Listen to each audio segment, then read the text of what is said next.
Nnamdi Kanu legal team has raised alarm concerning the issue of Mazi Nnamdi Kanu, especially his well-being, because they have not been allowing them access anymore to Mazi Nnamdi Kanu since September.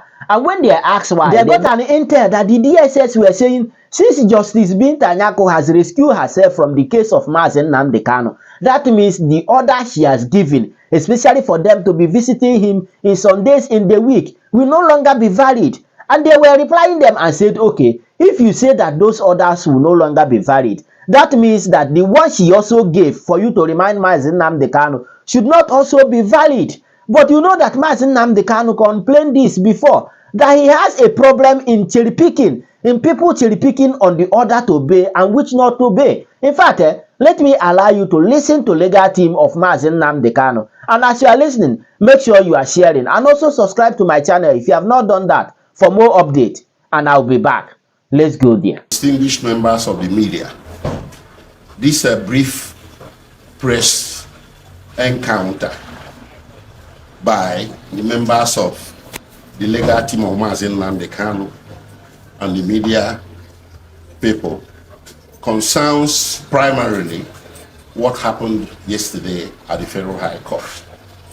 Yesterday, because of the serial and consistent disobedience of the orders of Justice Binta Nyako regarding the council visitation to Mazi Nnamdi Kanu, the Federal High Court Registrar issued a Form 49. A Form 49 is a notice issuing to the defaulter, to the contemnor, the person in contempt of court, the person disobeying the order, to come to court and show cause why he should not be committed to prison for disobedience of court order.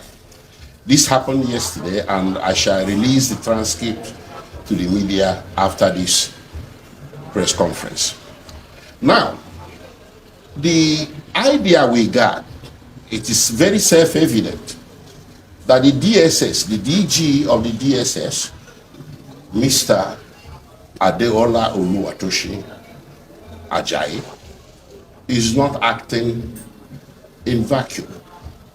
He's acting on the authority of an advice, legal advice rendered to him by the Office of the Attorney General of the Federation and their private lawyer, Ashewaju Adibuega Awomolo, SAN. That legal advice is this: that by virtue of the recusal of Justice Binta Nyako from Mazi Nnamdi Kanu's case, all the orders she made in relation to that case are now null and void. They actually took a step by filing a court process at the Court of Appeal stating the same thing, that all the orders issuing from Justice Binta Nyako are now null and void. Evidently, that legal advice has not been retracted, and that is why the new DG of DSS, Mr. Ajayi, is refusing us, lawyers Mazi Nnamdi Kanu, from having any visitation whatsoever with him as ordered by the court. You will recall that Justice Binta Nyako ordered that counsel to Mazi Nnamdi Kanu, the legal team, should be given a 3-day visitation regimen every week, which are supposed to be on Mondays, Wednesdays, and Fridays. But since 27 September, and pursuant or after the recusal of Justice Binta Nyako, DSS has consistently refused us entrance into the facility to see Mazi Nnamdi Kanu. And in fact, on 23rd, which was on Wednesday, we were barricaded. We were stopped at the very first gate of DSS from even going inside. This is a travesty of justice. When you disobey the order of court, no court should take it lying low. And this was why the Registrar of the Federal High Court issued that notice to Mr. Ajayi yesterday. Now, let me say this. when they filed this legal process in court, seeking to nullify all the orders issuing for Justice Binta Nyako, we did not go to sleep. We also filed a counter process in response, stating to the court that if in fact the orders issued by Justice Nyako are now null and void, then that must include, as a matter of logic, it must include the very order she issued, which was the first one that led to the remand and detention of Mazi Nnamdi Kanu. So if the government is now arguing that the order of visitation is no longer valid by virtue of that recusal, then the order of detention shall also not be valid. This is our argument. So we use this opportunity to make the point that this continuing misconduct by the DSS, which is unconstitutional, is the number one thing that is complicating the trial of Mazi Nnamdi Kanu that they so much desire. Pray, how can you try a man? How can you subject a man to trial for capital offenses when you do not allow his lawyers to see him? This is why we're opposed to trial. But they make it look like we are unwilling to stand trial. No, we are not. We are willing, but the constitutional considerations or constitutional conditions, requirements before a trial can ensue must be present. And the most important one, and which is overriding, is our client's right to fair trial. You cannot have fair trial in the absence of lawyers having access to the defendant to prepare him for trial.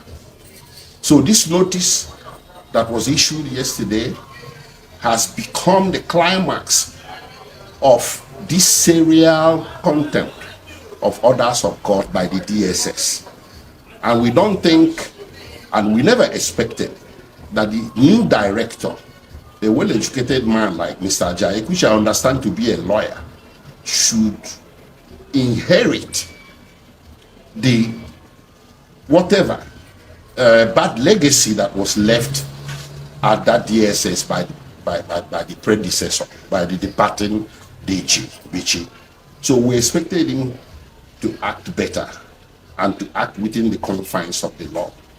So this is why we decided that we should shed light on this. You are going to receive details of that in your emails later on. Thank you. Confirm. Now, it is very disheartening to see things going the way it is going in this country, especially when it comes to flaunting orders from the court. Now, this case has gone for a while now, even to the extent that there was a time we saw Mazi Nnamdi Kanu defending himself by himself.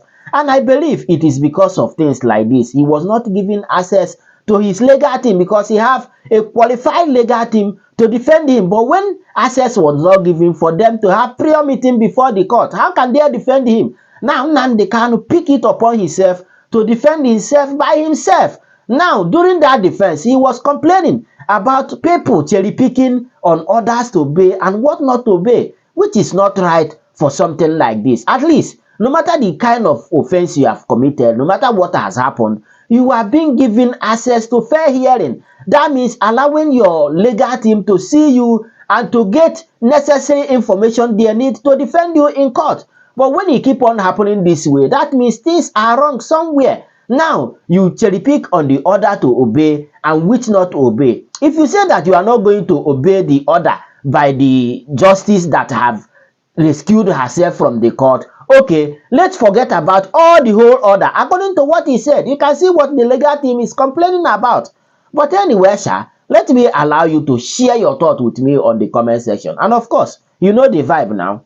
Click on that subscribe button, follow, and share for more updates. Because like this, we move.